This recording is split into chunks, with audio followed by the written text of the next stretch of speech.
We are the storm. The aliens came not in ships, but in waves of gravity and light. One day, Earth's sky cracked open like a split pearl, and the stars blinked just once. Then, the clouds stilled, the oceans fell silent, and every compass on the planet pointed up. Humanity watched in silence as a continent-sized structure phased into orbit, blotting out satellites and drowning signals. It hovered, motionless, without broadcasting a single message or sign of life. It just watched.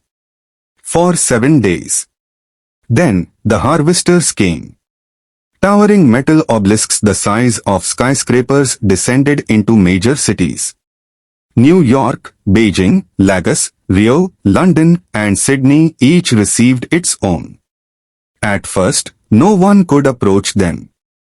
Radiation, magnetic fields, sonic disruption, every method failed. Then, they activated. They began to take. Not just matter, but energy. Heat, light, electricity, entire cities were turned into dim, frozen husks. The world's governments tried everything: nukes, EMPs, focused laser arrays, nanobot swarms. Nothing worked. The obelisks were indestructible, self-repairing, and utterly alien. And yet, the humans kept fighting. Sergeant Amina Kwan never expected to be one of the last. She hadn't even planned to join the military. A biochemical engineer by trade, she had designed proteins that helped clean oceans. But when Manhattan became a crater of frozen glass, she volunteered. Now, she stood in the shell of an old subway station in Tokyo, surrounded by a ragtag band of soldiers, scientists, and civilians. They called themselves the Dust Bowl. "I don't care if it's 10,000 years ahead of us," she growled, examining the harvester's exposed conduit. "If it moves, it has physics. If it has physics, it can break." Dr. Vikram Rao, her fellow engineer, adjusted his glasses.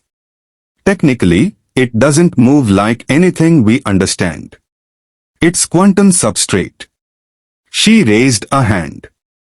"Does it have a core?" "Yes." "Then we shove a bomb in it." 3 failed missions. 24 dead. 1 chance left. This time, they had a weapon, something born of desperation and madness. Project Thanatos. A micro-singularity generator. Illegal in every sane lab across the world, built from the last scraps of a ruined CERN facility. They couldn't power it with anything left on Earth. So they used themselves. 5 volunteers hooked into the generator's neural interface. Their thoughts would become the fuel. The process would kill them. All 5 insisted. They launched the weapon under cover of the monsoon, sliding through tunnels, crawling beneath the harvester's foot. It had no legs. It hovered. Kwan and her team detonated shaped charges to expose the core, a writhing sphere of metallic plasma, encased in layered diamond carbon shells.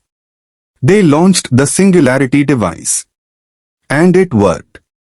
For one shuddering moment, the impossible happened, the harvester groaned. Not in sound, but in reality. The air itself buckled, and the sky buckled, and the sky above it shimmered like heat hedge on fire. Then, with a noise like a reverse thunderclap, the harvester collapsed in on itself. It was dead. The structure in orbit responded. Finally, it spoke. Not with words, but with presence. A psychic broadcast flooded every mind on Earth with an emotion. Curiosity. Then came the voice. This species was not scheduled for resistance. Every human who heard it trembled not from fear but rage. Kwan stood atop the broken shell of the harvester, her voice hoarse from screaming orders. She looked up at the sky and spat. We weren't scheduled at all, asshole. The next wave came. Smaller machines, more agile hunters and sweepers. They tried to dissect, analyze, mimic. They learned fast. But humanity adapted faster. Children built EMP grenades out of microwave parts. Mechanics turned old combustion engines into high-speed rams. Hackers rewired military drones into kamikaze gnats. Tribes in the Amazon used sap to blind scout bots. Himalayan monks meditated so deeply they could sense the machines before they appeared. We stopped being individuals.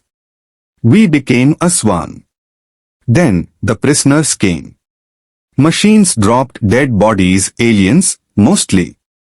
Thin, grey things with too many joints and black marble eyes. But a few were alive. Humans nursed them back. Fed them. Spoke to them. And learned the truth. The structure wasn't a ship. It was a cedar. An ancient automaton built by a long-extinct race. It went from planet to planet, cataloging life. When life was sufficiently advanced, it absorbed it. Not to destroy. To archive. To protect from extinction. But it had no morality. No soul. It preserved life like museums preserve bones, dead and labeled. We're not artifacts, Quan told the nearest drone, speaking directly into a jury-rigged comm link. We're not meant to be stored. We're meant to burn. Silence. Then, this is suboptimal. Humanity laughed. The final battle didn't take place in orbit. It happened inside the cedar. A coalition of humans, rescued aliens, and hybrid minds hacked into the cedar's core. Quan, now barely held together by cybernetic limbs and sheer spite, led the infiltration. The cedar tried everything: illusions, psychic warfare, gravity shifts, time loops. Humanity endured. Inside its mind, they left a message. Not in language, but in the shape of action.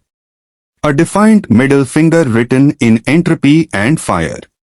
We are the storm. The cedar didn't understand. But it retreated.